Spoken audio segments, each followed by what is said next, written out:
So hello everyone and welcome. Thank you so much for joining our first live talk session of 2023 of your lunchtime to learn more about a very important subject, which is of course touring and mental health. For those of you who don't know me yet, my name is Gabby. I'm head of partnerships at Live and I run the Live Talks program, which is a series of free online workshops and talks which focus on equality, diversity, inclusion, sustainability and well-being, and are aimed at making the UK live music industry an inclusive, enlightened and positive place to work. We've had over 150 signups for today, which I think is a great testament to how our industry is willing to learn and evolve in order to become a better, safer and more enjoyable environment for all. We've got an amazing breadth of people here today, from tour managers, production managers, agents, promoters, artists, venues, lawyers, ticketing agents, managers, crew, roadies, therapists and many more. Most of you will know today is Time to Talk Day, which is the nation's biggest mental health conversation. It is a day that friends, families, communities and workplaces come together to talk, listen and change lives. So I'd like to give a massive warm welcome to today's live talk partners from the Music Industry Therapist Collective, who have also recently published an incredible manual for the music industry on touring and mental health, which I'm sure you'll hear much more about later on in this session. So thank you, Tamsin Embleton, Dr. Arun-Castro, Jeordie Shenton and Dr. Simon Rowbottom for taking the time to come and speak to us all today. But before I hand over to the experts, I just need to go over a quick bit of housekeeping. We will be recording this session for our website. So if you do not feel comfortable with having your camera on, please feel free to turn it off or anonymize yourself. Please make sure your mic is muted throughout the session. If we have some time left at the end, we'll open up the floor for questions, but please also feel free to put any questions you have into the Zoom chat and we'll do our best to answer those too. So without further ado, it's my pleasure to hand over to Tamsin and the team. Over to you, folks. Amazing, thank you.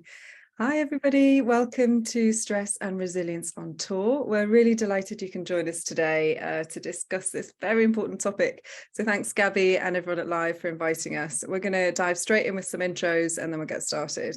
So Dr. Simon Rowbottom, can you take the floor? Absolutely, yeah. Hello everyone, I'm Dr. Simon Rowbottom. I'm a psychologist in private practice and I am also a lead singer, guitarist, songwriter with a band, the Radleys. Amazing. And Arun, you're up next. Hi guys, I'm Arun-Castro. I've worked in the live event sector as a festival medic at places like Glasgow, Reading Download, London Stadium, Silverstone Circuit, a bunch of different places. And out on the road, I could see that there's a real unmet health need out there for people in touring. And so I run Roadie Medic, which is basically a GP service for touring performers and production. So it's really great to be here today. My aim with my little company is to sort of deliver continuity of care on the road. And we'll get into it a bit later as to what all the stresses are and why it can be difficult to look after ourselves. Amazing, thank you. And Jeordie Shenton. Hi everyone, I'm Jeordie. Great that you can be with us. I am a researcher of mental health in the music industry from an academic perspective, and alongside that I'm also the coordinator of the Tonic Rider programme as part of the registered charity Tonic Music Mental Health, and with the aim of promoting good mental health in the music industry. Amazing. And I'm Tamsin Embleton. So I used to work in the industry in Live. I was a venue and festival booker and a tour manager. And now I'm a psychotherapist. I run a group called MITC, Music Industry Therapist Collective. We're across the States in the UK and in Spain. Hopefully we'll branch out into a bit more of Europe soon. And all of our practitioners used to work in the music business prior to retraining. So we've got that kind of insider lived experience knowledge. We deliver one-to-one and group therapy and workshops for people like Warner Music Group, Atlantic and others. And for the past 6 years, I've been researching the psychological, be helpful if I could actually pronounce it, psychological impact of touring, which is how I met our other speakers today. Each of them have contributed in some way to this manual. So Arun wrote the general health chapter. Jeordie Shenton analysed all the research we could find out there on mental health in the music business. And Simon was one of 80 musicians and music industry professionals whose interviews bring each of the 30 chapters to life. Laura, could you do the next slide, please? Thank you. Amazing. that's the cover of the book, which I can't show you because I've tried to use this like clever blurring out background thing, but yes. So we believe this book contains absolutely everything you need to know about touring and mental health. It'll tell you what to do if someone's having a panic attack, a psychotic episode, an overdose. It'll tell you what to do if someone's feeling suicidal. It'll tell you what to do if someone's in shock after a trauma, or if they're struggling with the post-tour blues. It'll also tell you why bands fail, why group dynamics can be really tough, how to navigate all of the problems that it can cause in romantic relationships.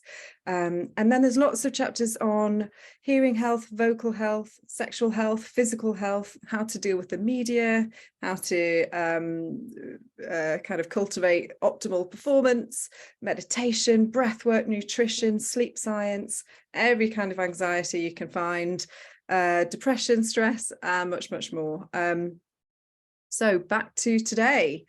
In today's talk, we will discuss what makes touring stressful. We'll let you know the scale of the problem. We'll talk about the impact of stress and who's most at risk. And we'll finish off with what you can do to improve living and working conditions on the road. We're hoping we've got a bit of time for Q&A at the end as well. So in that Q&A, if you can shoot questions to me, then I'll pick a couple out if we've got some time.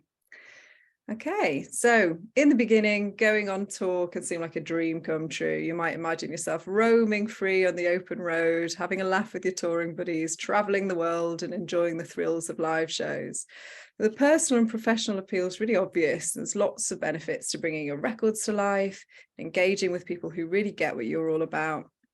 Now, if you're a performer and the performance goes well, it's self-affirming. It's an experience that proves you exist and that you're worthy of love. And it's intensely rewarding and really Moorish, a very strong motivating factor, especially if you've got low self-esteem and on stage is where you feel most like yourself. But touring is, of course, much, much more than this. And some of those fantasies do reveal themselves to be fantasies. One of the quotes in the book that always comes to mind is by Misty Roberts, a tour manager, who I'm sure some of you know. Misty told me she'd been in Paris 11 times before she saw the Eiffel Tower. So this idea that you're sort of, you know, really engaging with a lot of the places that you visit isn't quite the full picture. So touring involves these stark contrasts, these soaring highs, and often lonely lows, cycles of connection, separation, and reunion. And sometimes, unfortunately, touring can push you past the limits, the natural limits of your mind, your brain, and your body. For some people, it can lead to really serious mental health problems. Now, you're probably aware of the spate of artists cancelling tours recently. Some are up on the screen at the moment.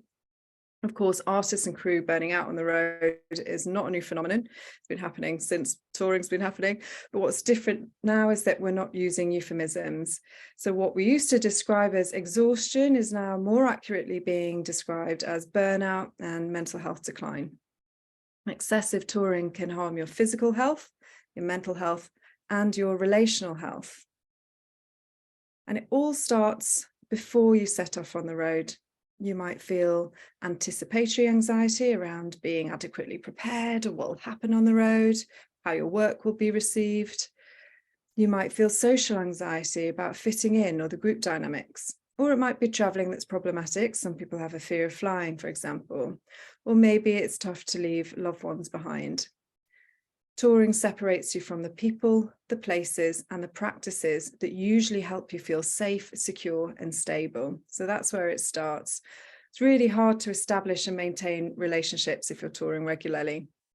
It challenges relationships both on the road and relationships off the road. And one term I came across, which I really liked, by a lighting designer called Chris Luce, was exit friction and entry friction. And he's talking about the strain to relationships in the period just before you leave to go on tour, and then that adjustment period when you're coming home, where it's often takes a little while to acclimatize and get back into being on the same wavelength. So what is it that makes touring stressful? Simon, you've toured for many, many years. Not talking about your age here. What is so stressful for artists? Well, what I'd kind of like to do is just give a quick kind of day in the life of touring, because what we're kind of talking about here is kind of cumulative stress. You know, this isn't a kind of one-off big stress. This is small cumulative stresses. So, and obviously everybody's touring life is going to be different, but you know, if I think about my own example, it was often wake up in the morning on a tour bus, which is usually boiling hot because the engine's been off. There's a cacophony of snorers around you. So, you know, you wake up not feeling great, go off the bus into somewhere that you've never seen before. You know, you often don't know where you are. And so straight away, all this unfamiliarity, you know, bam, these are stress responses that are hitting straight away. You know, stress can be described as anything that kind of activates our fight or flight response. So new places, new people. And so really then, you know, you're trying to find some comfort, you're trying to find food. If you're a vegetarian, that can often be really difficult. You know, you can often find not the right foods.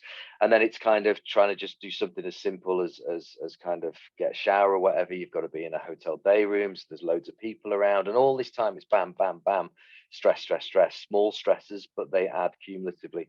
And then throughout the day, if you're an artist, you know, you get whisked to this interview, this radio station. There's all these anxieties with these. It's kind of hurry up, don't be late, hurry up, don't be late. Then to the venue, you get the lovely bump, bump, bump, bump, bump of the bass drum, which is all kind of activated stress. So it continues. And then there's the anxiety building about the actual gig. What's the sound like? Are you going to be okay? Am I going to sing okay? Am I going to play okay? What does everyone think of me? The stresses that have actually involved being in front of other people. And these just continue on and on and on. Afterwards, there's the kind of, again, meet more people that you've never met before, record company people, meet and greets, these kind of things. And then there's the interpersonal thing with the other musicians and the tour musicians. Did you play okay? What were you doing there? All these kind of things, as well as the kind of the unhealthiness that goes along with it, that you start drinking to combat these stresses. So every day it's just bam, bam, bam, bam, bam, small stresses. And over the course of weeks, these all add up. You get to the end of the day, you go back to bed on the bus, and you wake up and you do it all over again. Thank you. You're welcome. Picking up on that, the next day you're waking up mildly stressed because you likely haven't had a good quality night's sleep. So that's to do with late nights, sleep conditions, stress hormones involved in performance, not quite settling. Alcohol and drug consumption can, of course, impair your sleep as well. On tour, you're often surrounded by really tempting quick fixes, and they offer you the opportunity to temporarily quell your nerves or dampen down the surges of adrenaline and cortisol around performance, and that linger a little afterwards. So you might try and extend the high from the show because it feels so good, or you might try and soften the blow from the crash that happens afterwards. Drinking excessively, comfort eating, self-medicating with legal or illegal drugs, engaging in compulsive sexual behaviour. So it's really, really easy to see how habits form on the road. I'm remembering a quote by Jeremy from Everything, and he was saying, you know, what other job do you have a sort of getting to work beer? You've got beers at every point in the day, essentially, you know, after maybe noon or 3 or something. But yeah, it's really kind of embedded in the culture. So it's easy to see how habits form. And for some people, those habits will turn into addictions.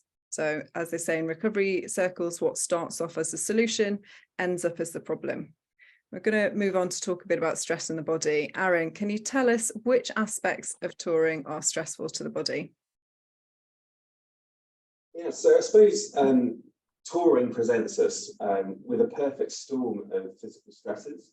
So if we're not aware of them and we don't anticipate and prepare for them, they can potentially disrupt our health.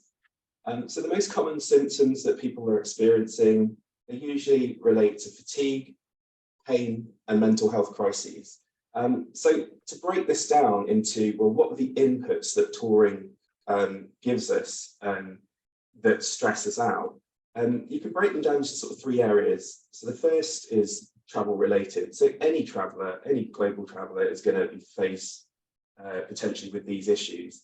It could be minor infections, coughs and colds from traveling to areas where you're not used to the viral strains, and that, you know, little hits on your immune system with exposure to infection. If you're traveling long haul, or if you're in economy on the back of a bus, it could be your posture that's affected. You know, over 4 hours sat in one position, you're going to get neck pain, you're going to get lower back pain, and that's going to impact your body and how you feel and your stress levels. Beyond that, there's fatigue and jet lag, which is more specific to the direction of travel, whether you're going east or west around the world. And then if you're traveling long haul, you've got to factor in things like travel related DVT. So clots on your legs from traveling at altitude, being dehydrated, and that could potentially be a thing that puts a snag in your tour. So outside of travel related things, we can break it down to tour specific. So all of us in touring are going to have this, and we're going to be exposed to noise, and that is a biological stressor. Light, we'll get onto this later on, but this is really important. Our exposure to light can really impact our mood levels, it can impact our sleep, it can have a huge knock-on effect on our general health. The cognitive burden, so many of you will be multitasking. Touring is like sort of running an airport, so lots of moving parts all at the same time. And how much time do you have time off to have a break and just step away from that cognitive burden? So that's another massive thing that we're all faced with. Then there are things that are sort of role specific. So if you're a vocalist, vocal injuries from straining your voice, problems with monitors or getting enough in-ear sort of definition on your voice, and trying to work with that and readjust venue to venue, and then doing all the kind of promo work that you might do, you'll be using your voice there. And then there might be other sort of times where you'd be expected to be using your voice. So role specific that you may come up against vocal injuries. So thinking ahead as to how you might manage your workload will be important. Hearing injuries. So I mentioned already, noise-related hearing loss is a massive issue. I think there's more and more awareness now, and we do look after our hearing a lot better. But this is something that over time can be an issue. If we're thinking about repetitive strain injuries, so this is your musicians that are playing night after night, overuse injuries can become quite significant. And then if you're part of the production and the build, manual handling injuries, if you're working from height and you're tired, accidents can be quite significant. So next slide, we're going to look at touring and the touring rhythm and its opposition to the circadian rhythm. So one of the reasons why touring can be stressful is that the touring lifestyle puts our body at direct odds with our natural internal body clock. That's our circadian rhythm. So the circadian rhythm is set by the hypothalamus. It's a region in your brain, and it's sort of set in response to light and dark exposure. So you've got receptors in your eyes, photoreceptors, that recognize it's daytime, recognize it's nighttime, sends up messages to part of the hypothalamus that then regulates the pineal gland, and that produces melatonin. So from our own lived experience, we know that touring can really disrupt our sleep. We've all struggled, some nights to get to sleep after we're really buzzing after a show. It can also have impacts beyond just the sleep factors. So if we look at this diagram here, let's say if we start at 8 p.m, where the headliner would be starting their show, you can see that in the natural world, our body would be preparing to rest. And you'd expect in the natural world to have less light exposure. But in the touring world, this is the contrary. This is where the lights are on. This is when the pyros are going off. And we're getting loads and loads of light exposure, which is going to keep us awake and buzzing. It's going to stop the pineal gland from producing that melatonin. And so we're not going to have as much of that sleep hormone going around signaling to our bodies that it's time to go into rest and recover mode. So research on shift workers has shown that disrupting this circadian rhythm can impact your mood, metabolism, cellular recovery, and also all the other body processes that we need to keep healthy. So the consequences, are beyond just, oh, I can't get to sleep with insomnia, but people that do have disturbed circadian rhythms actually do have higher blood pressures, higher rates of cardiovascular disease, diabetes, and obesity.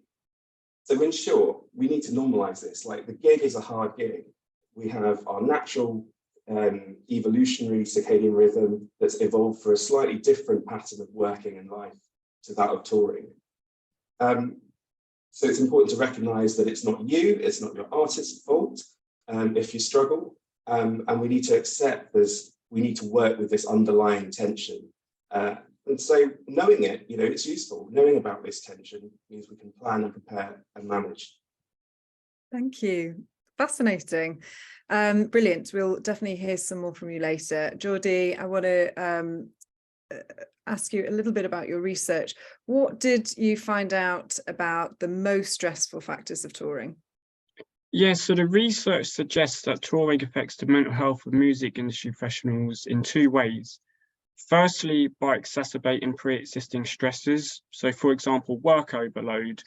So touring added on to already usual creative work, performance work, and management roles. Secondly, touring also produces unique stresses. So, for example, limited access to exercise, nutrition, and socializing, which wouldn't be encountered when you're not on tour. So you've got these two strands of stresses. These stresses are also encountered at three distinct points in time. So you have pre-tour, you have on-tour, and you have post-tour stresses. So for instance, if we take anxiety may be experienced in preparation of the tour, it may be experienced during the tour itself, and also experienced upon returning from the tour. But the triggers of that anxiety may differ across each time point. A survey led by Natalie Mong identified the top three most reported touring stresses, and these were a lack of sleep, long bus rides, and the feeling of not being self-governed. So that lack of autonomy and being able to make your own decisions because you're amongst your work colleagues 24/7. Around the same time, Tamsin also did her own research in this using interviews with touring personnel, and 5 key stresses emerged from this research. These were amplified emotions, strained working relationships, emotional, not just physical, separation from loved ones, restlessness between shows, and also losing purpose, structure, and identity after a tour. So that sort of post-tour return and having to get back into a routine that you didn't have on tour, so paying bills, going to the supermarket, that sort of thing. Okay, thank you. From Tamsin's research, we can see examples of exacerbated pre-existing stresses, so strained relationships, and also unique stresses to get sort of, again, across pre-tour, on-tour, and post-tour. However, there's been limited research on touring itself. So we're hoping that the book will lead to more research specifically on touring to identify more stresses and really what the issues are with touring and how we can make touring more healthier. Yeah, and if anyone's out there and wants to do some of this research, what I would really love to see is somebody doing lots of cortisol testing so we can actually measure the level of stress and the accumulation of the kind of load there. That would be great. Cool. Okay, so how bad is it? How many people are suffering, Jeordie? Yeah, so over the past decade, surveys have been conducted on mental health in the music industry, and this has been in multiple countries, the UK and across Europe, Australia, North America, South America. We're including both musicians and crew and managers. So for example, surveys, the Skiddle survey, research exclusively music promoters, and there was also a survey by Paul Hanna who focused on backstage personnel. So a lot of these findings actually apply to crew as well as musicians. We find from this that the prevalence of anxiety and depression can be captured across 3 distinct measures, which are shown on this slide here. These are self-reported experiences, so usually that yes, no, have you experienced anxiety or depression? And the second way is psychometric scores. So this is like clinical scales with multiple items where it gives you a category of anxiety or depression, usually used within health services as well. And the third way is self-reports of formal diagnoses of anxiety or depression. So have you received a diagnosis of anxiety or depression? So as you can be seen, the figures on the slide here, these are the highest prevalence rates that were found within each category. So it's not the absolute, it's not the average, but these are the highest rates. You can see that with self-reported experiences, the prevalence rates are 71.6% and 88% for anxiety and depression, respectively. So that's pretty high. That suggests that there's like almost mental health crisis levels there. However, when measures of psychometric scores or self-reports of former diagnoses are used, the highest prevalence rates are just below 40% across anxiety and depression. These findings can be interpreted in one of two ways. Either there is an underdiagnosis of anxiety and depression within the music industry, and this is particularly highlighted by the difference between self-reported experiences and formal diagnosis. So that may indicate there is an underdiagnosis. Alternatively, measures of self-reported experience may also overestimate the prevalence of anxiety and depression. So it may not be crisis level, but it certainly is mental health concern level. And this is supported by the difference with psychometric scores, because psychometric scores are a really strong measure of anxiety and depression itself, and these are tied quite nicely with the diagnosis scores. Nevertheless, concerns around mental health are justified, especially when comparing to the general population, as can be seen here. So using studies where equivalent measures have been compared, you can find that for every one person in the general population that has anxiety, there are 4 within the music industry. And at the same time, for every one person in the general population with depression, there are 2 people in the music industry. And again, this is using equivalent measures. So some studies have used where they've compared self-reported experiences to formal diagnosis in the general population. That's going to cause a big difference in scores because of the different measures. So we can find there's certainly mental health concerns here. And alongside that as well, the Thrive survey that was led by Chaim Newman. So this surveyed touring professionals, mostly crew, but also musicians. So these were all anyone in the music industry who works on tour. And in that survey, they found 39.4% of respondents reported high suicidality. So this is measured across suicide ideation, so thinking about suicide, and also attempts at suicide over lifetime. So that's quite a significant figure. So we definitely know there's mental health concerns, and that is something that would definitely needs to be addressed within the industry. Absolutely. Serious stuff. Thank you for decoding all of that. Okay, Jeordie, has it got better or worse over time? Okay, we know we've got research for decades now. Is it? So research has been conducted on mental health and music issues since the late 1950s, early 1960s, which surprises many because it seems quite a new topic.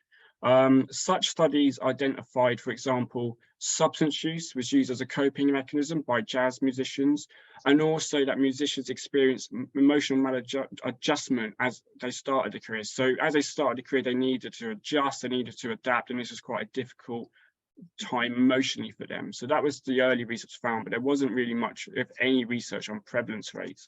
Then in the 1980s, 2 seminal figures within the field, 2 of my heroes, in fact, Geoffrey Wills and Susan Rayburn in the UK and US respectively, they conducted some research and they began to identify occupational stresses encountered by musicians. So for example, the highest rated were performance anxiety and a lack of financial support in the study. And at the same time, there was a survey conducted of orchestral musicians by ICSOM. And this was the first time we kind of had prevalence rates around mental health amongst musicians. The prevalence rates here were around, so we had, as you can see, compared to the previous studies, they're much, much lower. So we have the 13% figure and we have the 17% figure. So much, much lower compared to what we have now. So why would this be? There's a lot of questions that seemingly the prevalence rates of anxiety and depression have gone up, and again, other mental health disorders as well.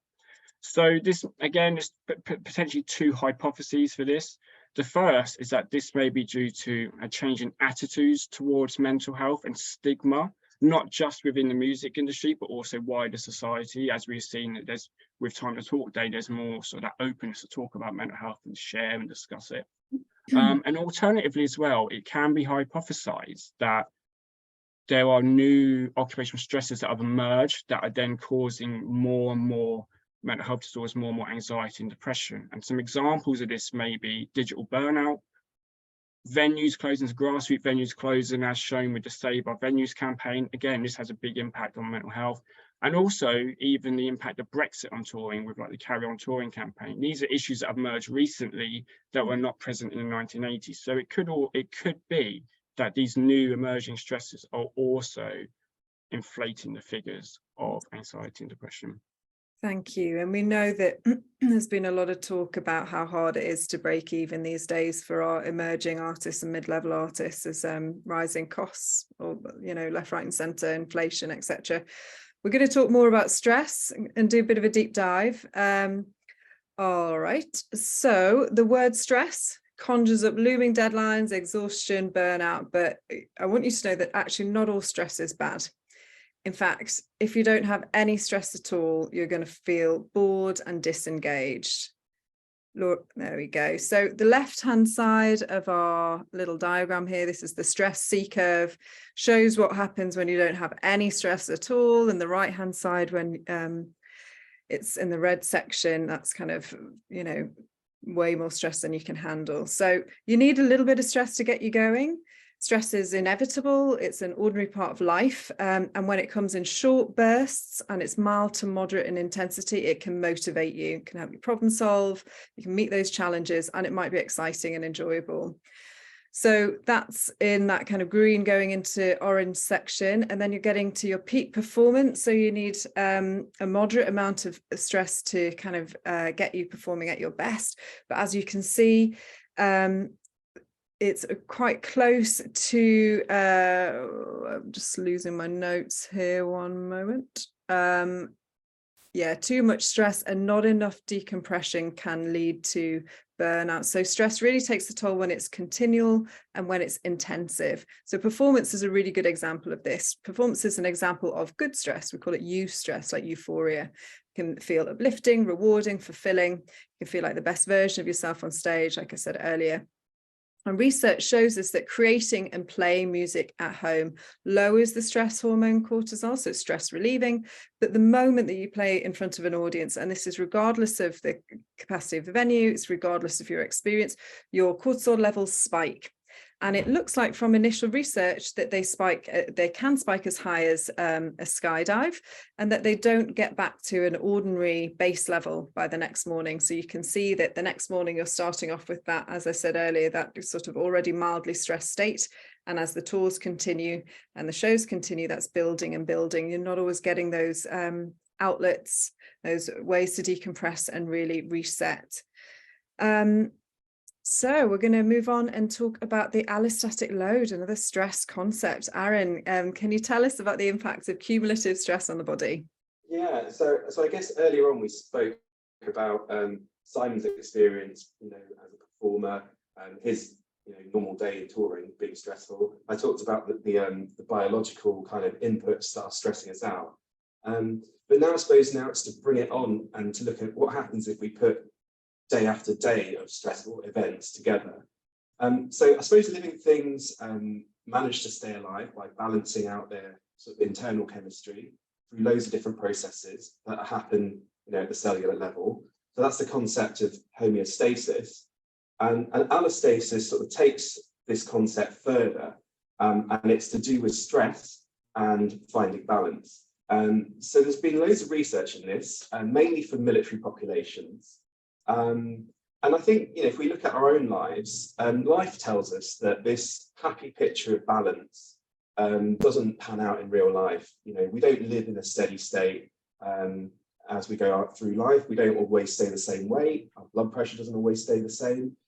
So things change. So the concept of allostasis describes a situation where your body is adapting and retuning to new norms. And those norms eventually might become abnormal. And this is after repeat exposure to acute stress and repeat exposure to chronic stress over time. So research in sort of military population shows that this repeated exposure to stress is associated with worse health outcomes. And this is even when they leave the military versus civilians out there. So there's loads of papers out there from that population, comparing them with Joe Public, and there's massive implications. So I think in the kind of public perception is the 27 Club. It's sex, drugs, rock and roll, and performers will die young because of drink, drugs, and suicide. But actually, if you look at Simmons' Encyclopedia of Dead Rock Stars, a favourite book of mine, you'll see that it's actually loads of premature deaths in the business because of strokes, heart attacks, and heart disease. So premature deaths because of cardiovascular things, and not the kind of cliches of overdoses necessarily, or suicides. And so these sort of cardiovascular things are probably down to accumulative stress and lifestyle factors. Amazing. Yeah, so I think it's important, and now we've got an understanding of the situation we're putting ourselves into. It's important to think about how we can manage our exposure to stress on tour, if we want to look after ourselves long term. Okay, thank you. Simon, so Arun's told us a bit about the body. Can you tell us about the impact of cumulative stress to the mind, please? Yeah, absolutely. So what if we start on the right hand side with these stress hormones being released, this is what actually happens in the body as a response to stress. So when our mind detects a stressor, that could be anything, we've listed a long list of what these are on tour. What actually happens is the body releases stress hormones in a response to prepare the body for fight or flight mode. And what these are glucocorticoids, catecholamines, adrenaline, cortisol, all these kind of chemicals. What actually happens is that they flood into the body. Now, if they are quickly taken out and released, that's okay. But cumulatively, they build up in the body. And these actually then have a knock-on effect to all different parts of the body. And in the brain, they have a knock-on effect to neurotransmitters such as serotonin, dopamine, and all these control mood. So this cumulative stress, it involves all these stress hormones being released into the body. And then if we go to the next section, this has increased anxiety, low mood. This is how our mood is affected by these change in neurotransmitters. So people will start to feel a bit lower. They will often have anxiety, or often both. What this means is that this affects the way that we think. Our mood very much influences the way that we think about things. So we may start to think things about things in a more anxious way, or we may start to think of things about it way that's more depressed or more low, or they're generally negative. And the problem with these type of thoughts, when we loop round to what mental stress is that these type of thoughts tend to occur more frequently, and we have an inability to switch off from them. And this then cycles round. So when we have an inability to switch off, we have this mental stress load. More stress hormones are released because the body has no other way to respond when it detects stress. It just operates the fight or flight mode. And so this cycles round and round and round, and we get lower and lower and lower. And often people get very trapped in this loop. They can't escape from these negative thoughts, more stress hormones, and the mood goes lower and their anxiety goes lower. And this is what happens when we eventually get to a burnout state, where people really can't function. They lose their functionality. So this cycle is one that's very, very important to be aware of. Absolutely. And, I was thinking as well, I know that the culture on the road can be, we call it a culture of silence sometimes, which is basically saying that people aren't coming forward, or their problems aren't being recognized until it's crisis point. And there's lots of reasons for that. It might be job insecurity. People might not want to take a bit of time out to look after themselves psychologically or physically, because they don't want to lose their position on the tour. Or it might be that people are just trying to kind of keep their head down and get on with things. And so they're not really trying to tune into what's going on with other people, or they're not understanding their duty of care, or really, knowing how to comfortably have those conversations. So that's why we've covered a lot of that in the book, how to have conversations about mental health, how to recognize early warning signs so that it doesn't get to crisis point, or that we can have those kind of early interventions. It's really important for you to know that the earlier something is treated, the better the outcome. That is kind of across the board, really. We really do want to encourage people to kind of reach for help when they start to realize that they're struggling.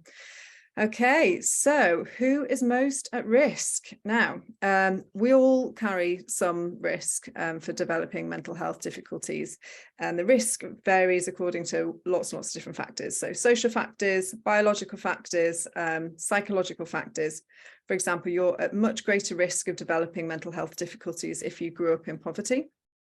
I'm going to explain a little bit about the biopsychosocial model of mental health.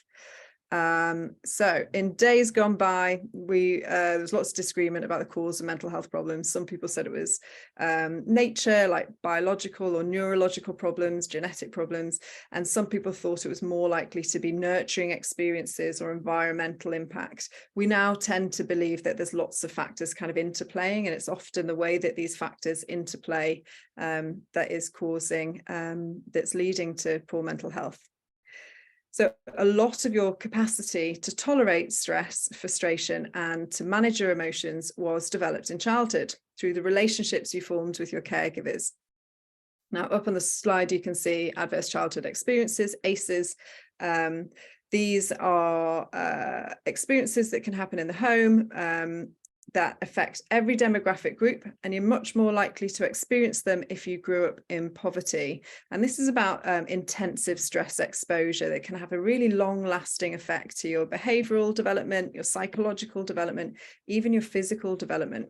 So research shows that the higher the number of adverse childhood experiences you encountered, the greater your risk for developing substance use disorders, mental illnesses, attempting suicide, and even dying from heart disease. So this is all about that mind-body connection.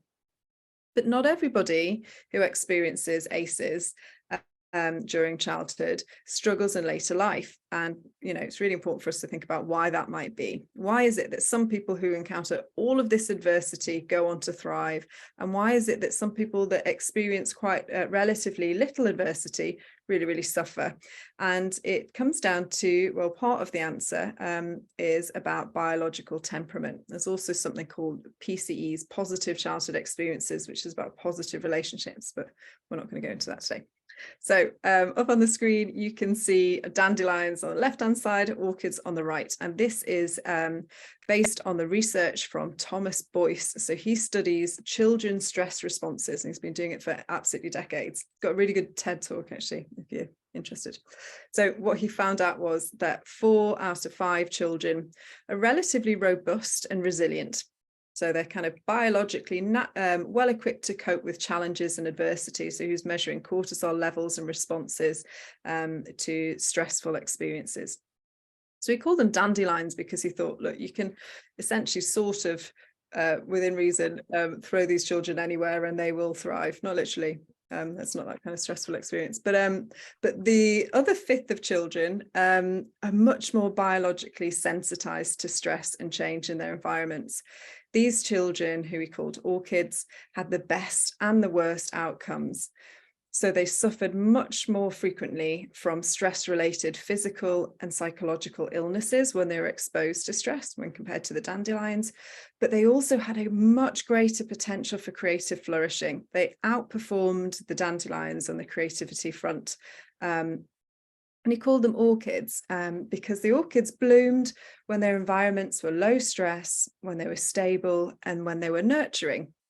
So orchids will find the pursuit of creativity fulfilling and therapeutic, but if they end up in the music business, as many of them do, they are much more likely to suffer in the turbulent, high-stress environment. So I want you to bear in mind temperament as well, and we're all different on that front. We're going to move on to some factors in a moment that may help people as well develop some resilience.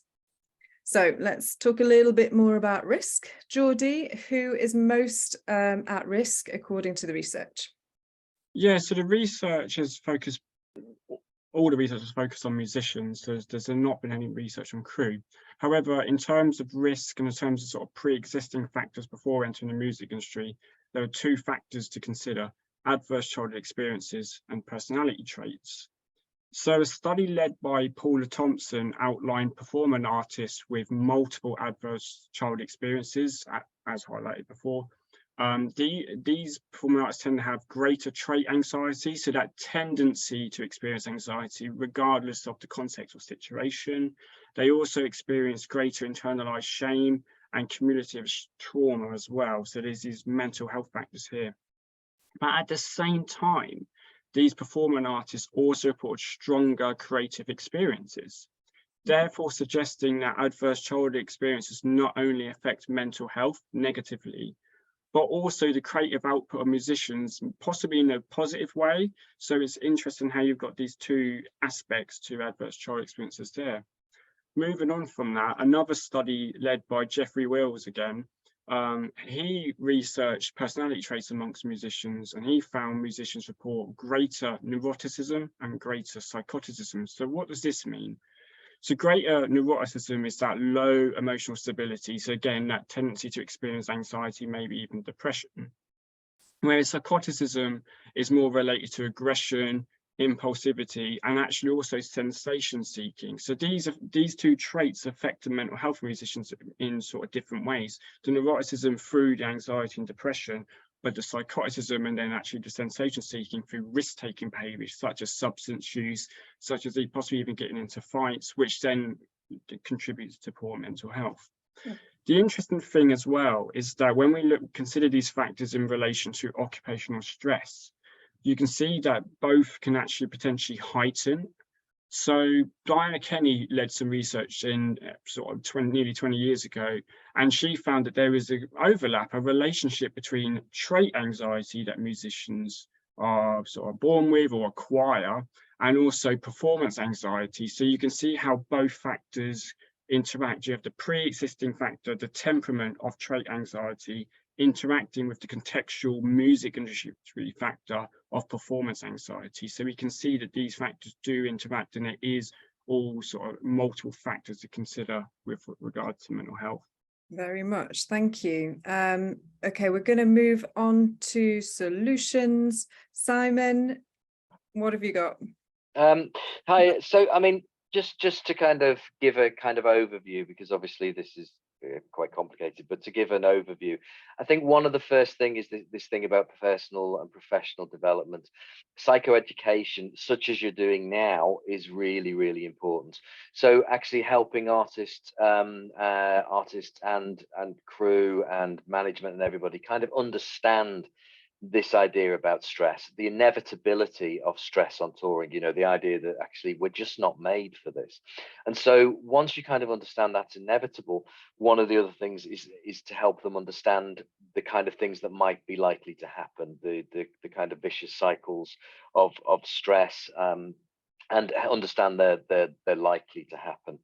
Once you kind of understand that they're likely to happen, it's a case of kind of thinking how you can ameliorate that, how you can offset that stress, because you know touring is never going to be not stressful. Those stresses are inevitable. So one of the things to think about is how you can offset that with decompression, with other things to do along tour. One of these things that's really important is what I call active relaxation.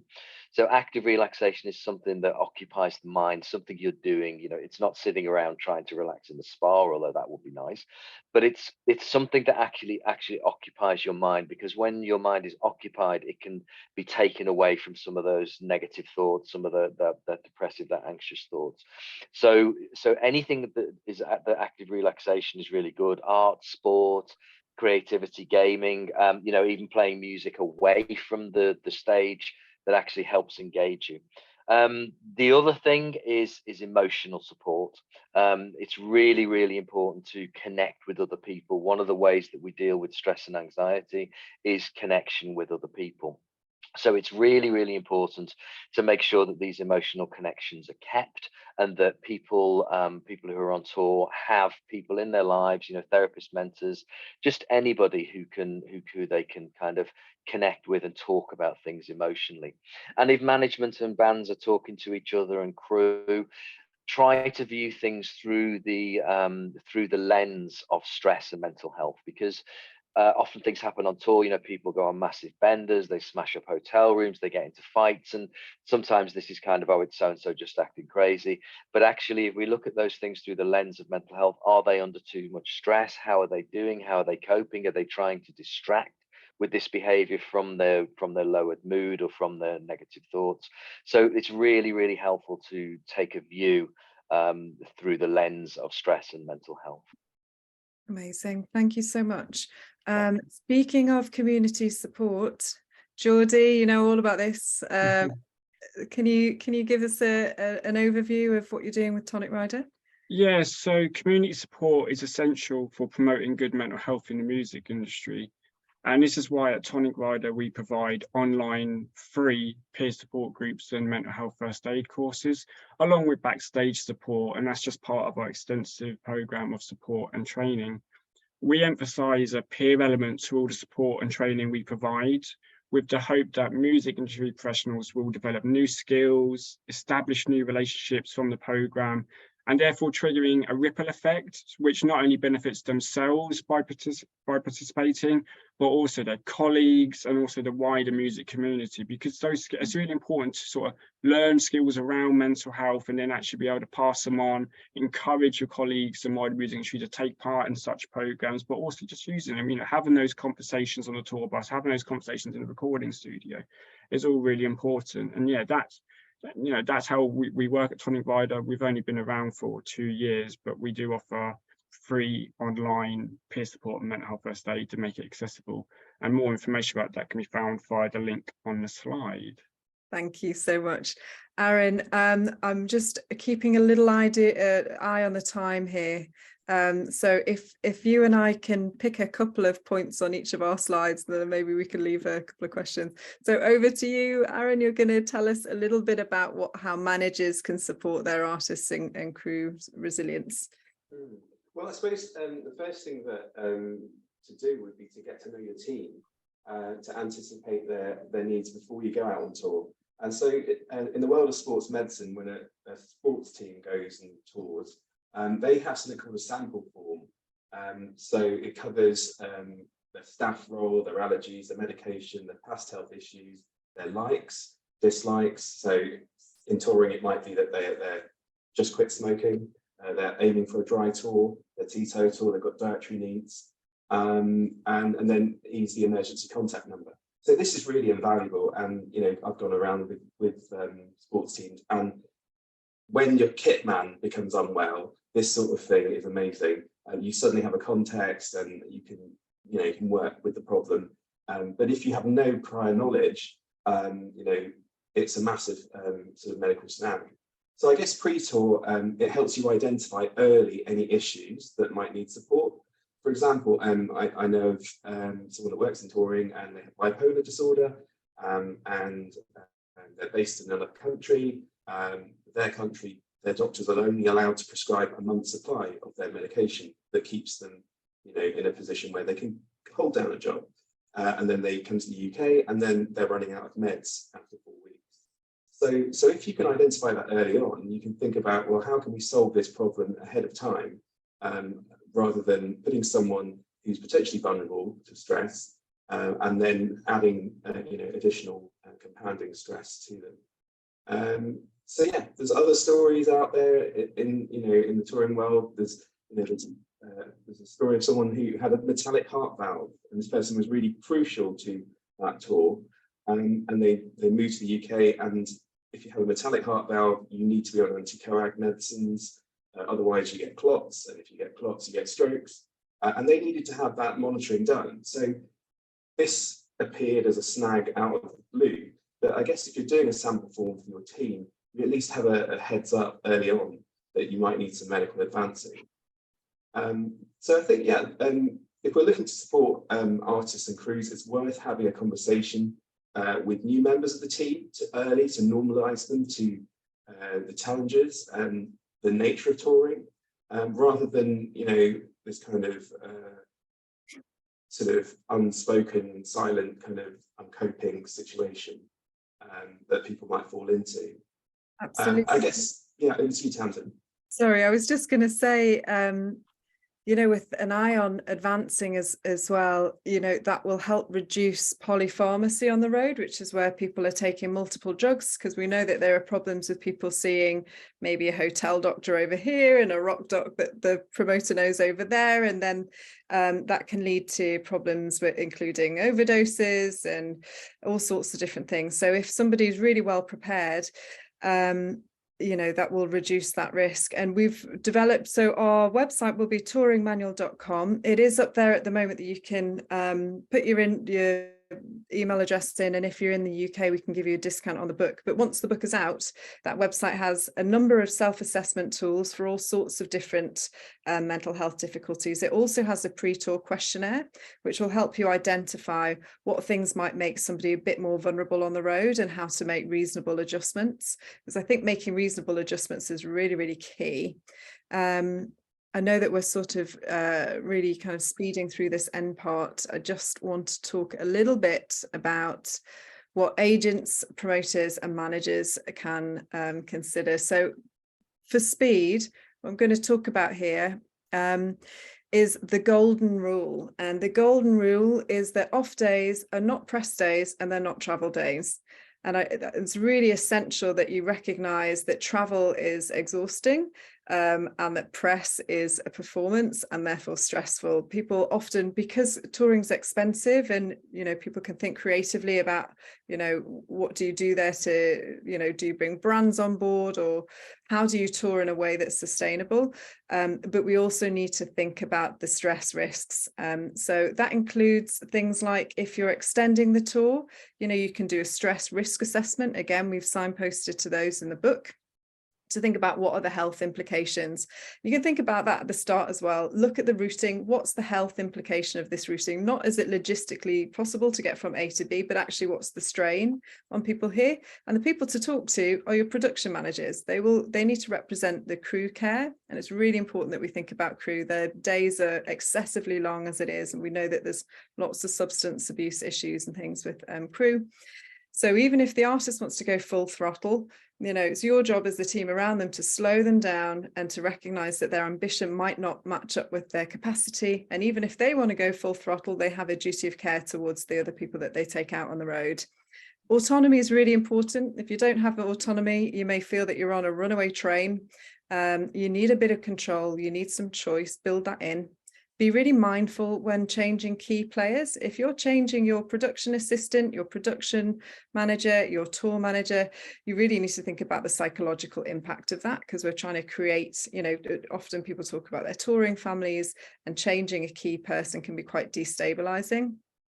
Venues, use your space wisely, and be aware that if people are in your venues all day, they're not getting sunlight, they're not getting fresh air. There are things you can do, SAD lights, exit light bulbs and plants and things. You can have a chill out room. You can provide dry dressing rooms. Not everyone drinks. Let's not expose everybody continuously to things that may be triggering for them.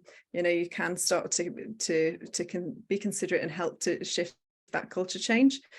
And then what else? Psychological safety, don't rule by intimidation, don't publicly shame, help people who are quieter to feel more involved, keep an eye on cliques, gossiping, it's big on the road.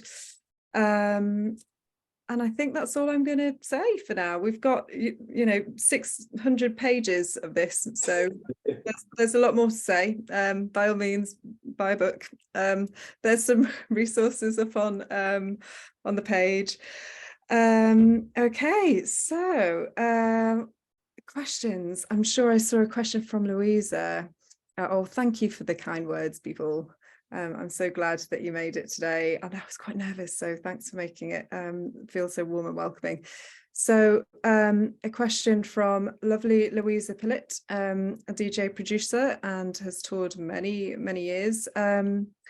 So the question, why is it possible to discuss why this particular moment in the music industry post-COVID is so challenging, even for people who love touring, and how might we be able to find solidarity as an industry, as industry professionals and artists? Great.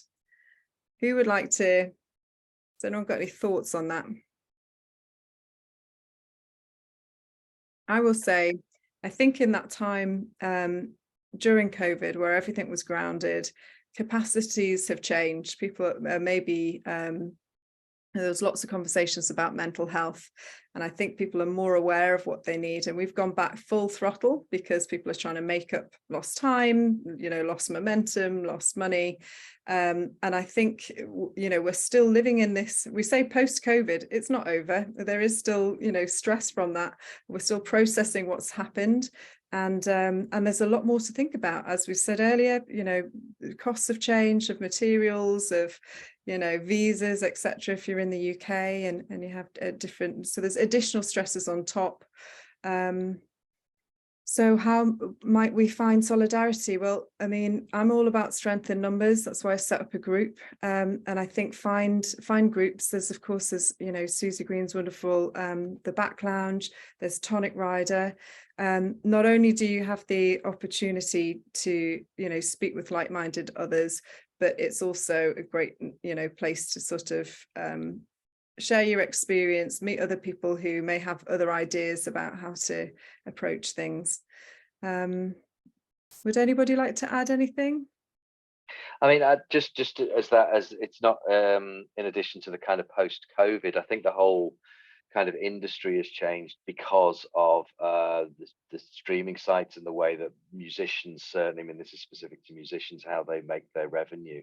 And I think part of the problem is that actually they need to be on the road a lot more in order to earn money, because actually, you know, from kind of, it used to be that bands could make money from CD sales, these kind of things, and so they could tour as and when they felt up to it. But I think the pressure is on now for bands to make money from touring, and so the temptation is to do it more than they're kind of almost psychologically prepared for. So I think that's another big thing that kind of really needs to be looked at, really needs to be kind of dealt with, I think.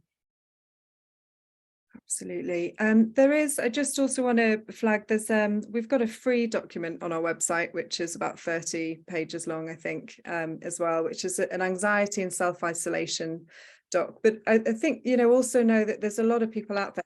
Obviously, as a therapist, I know that lots of people are struggling with different things. I sometimes, you know, wish I could sort of bring everyone together in a room, but there are, you know, group therapy opportunities to do that. But it's not just you know, you're not suffering because you're weak. This is hard. It's a tough industry. It's, you know, it is tough out there, but there are some things you can do to make adjustments. And if everybody does their bit and recognizes their ability to affect other people, you know, recognize how you respond to stress. I become quite irritable. That then passes the stress on to other people. So recognizing that, you know, and then hopefully we can start seeing some shifts. I think we are seeing some shifts. Well, I hope. Cool. Amazing. I think that's us done. I mean, do keep in touch. We are at MITC on the socials. And yeah, we'll probably do more of these. So yeah, keep in touch. Thanks, Tamsin. Thank you everyone for joining today, and thank you Tamsin, Dr. Arun-Castro, Jeordie and Dr. Simon Rowbottom for all your time and efforts in putting today's amazing session together. I hope to see you all at one of our future live talk events. We've got 2 amazing sessions coming up on addiction and supporting recovery. We've got one coming up with trans education and inclusion in the music industry. So please feel free to get in touch with me via the live website. And yeah, we hope to see you all again soon. Enjoy your